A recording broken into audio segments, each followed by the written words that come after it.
Three parents in pain. That is what brought Gretchen Burns Bergman, Sylvia Leverant, and Thomas O'Donnell together. The three met at a support group for family members of people suffering from addictive illness. You're not supposed to crosstalk in these meetings, but I do remember one time saying, if anybody wants to talk about what we should do, please meet us afterwards. And so, a new path was born. Bergman, Leverant, and O'Donnell each shared a desire to fight for their children and make sure their voices were heard in a system geared more toward punishment than prevention and geared more toward incarceration than redemption.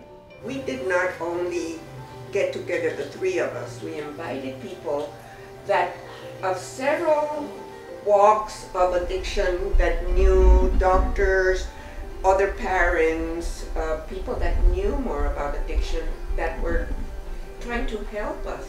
Not easy going in the beginning, not easy getting the message out, but at the same time, I thought it was a good beginning, a very good beginning.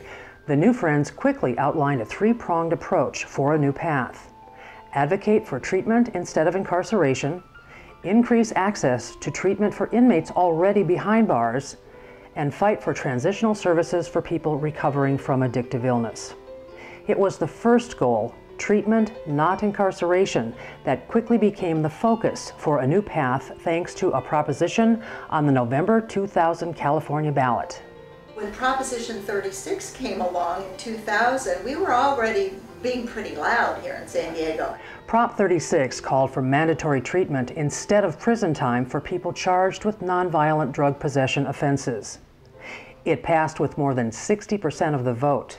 And our voices really do count. We really can make a difference and change laws and policies. The new law proved a crossroads for the founding members of a new path, especially O'Donnell, a retired Marine colonel. And Tom, love Tom, he says, well, we did it, we changed that law. When Proposition 36, when that came out, I said, hey, we accomplished the mission, sir. I'm off to go now. Give me another one. Are you kidding? We just barely started. We barely scratched the surface. Enter Caroline Stewart, a psychotherapist who was then teaching at San Diego State. And I read an article about you, Gretchen, in the Union Tribune, talking about a new path in Prop 36. And so I invited Gretchen to come to my class to talk about the role of families with regards to addiction. Stewart, whose son has struggled with heroin addiction, started working with the new path, and when O'Donnell decided to step down as the president of the organization, Stewart stepped in. One of the first projects Stewart helped shepherd was the building of a self-reflection garden with the help of inmates inside the walls of Donovan State Prison.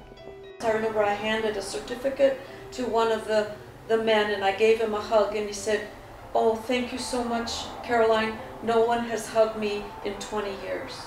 There were these pillars, and on top of the pillars right. were the words that they chose. That they chose. And one, for example, was justice, responsibility, camaraderie. One of the inmates who met the women of a new path during that project was Pierre Alexander. Alexander was serving a life sentence for kidnapping and robbery, a crime that he readily admits was influenced by his addiction to drugs. Addiction is a disease. It's not that people cannot be redeemable.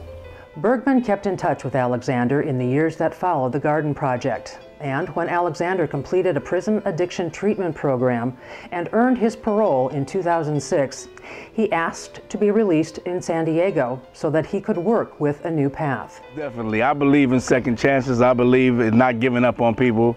I believe that I give away what was so freely given to me. People believed in me and gave me a second chance, and that's my life's commitment.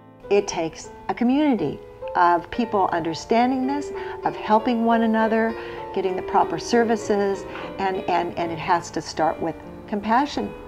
With a new path, I'm Jeannie Cavett.